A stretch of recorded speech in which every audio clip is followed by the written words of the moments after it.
Empathy is at the core of everything we do at camp. It is the ability to understand and share the feelings of another person. When I think of genuine empathy, I think of three core parts: non-judgmental listening, giving individual attention, and being aware of our behavior and the behaviors of those around us.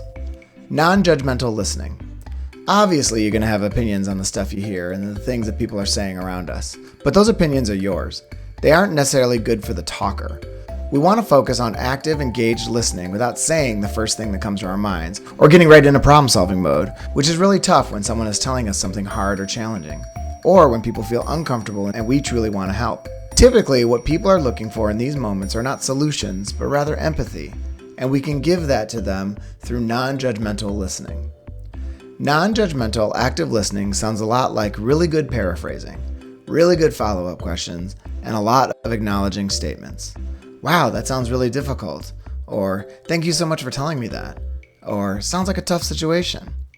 These are phrases that first acknowledge people's feelings and their experiences. Individual attention. What I'm really talking about here is distractions.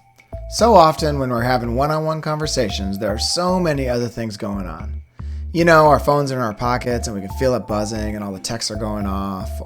Or we quickly look down at our watch when someone's talking, or we look over their shoulder. You know, these are all distractions.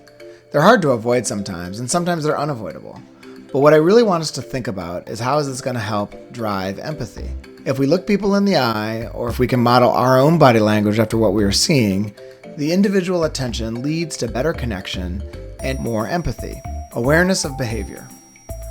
What is the other person showing me right now? What did they do before this conversation? What are they going to do after this? How have they reacted to things before? Again, what I'm trying to do is put myself in their shoes. So I have to be aware of how they respond and what they say in different situations.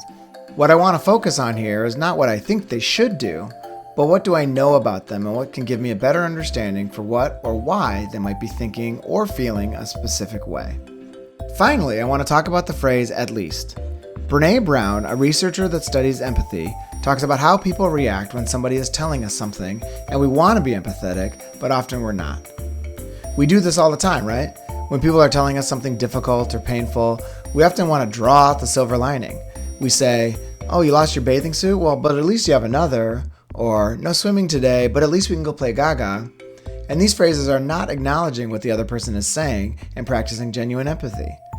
Genuine empathy isn't pulling out the silver lining, it's recognizing the gray cloud, the struggle, the hardship. Genuine empathy is most often the first thing campers, and really all people, are looking for.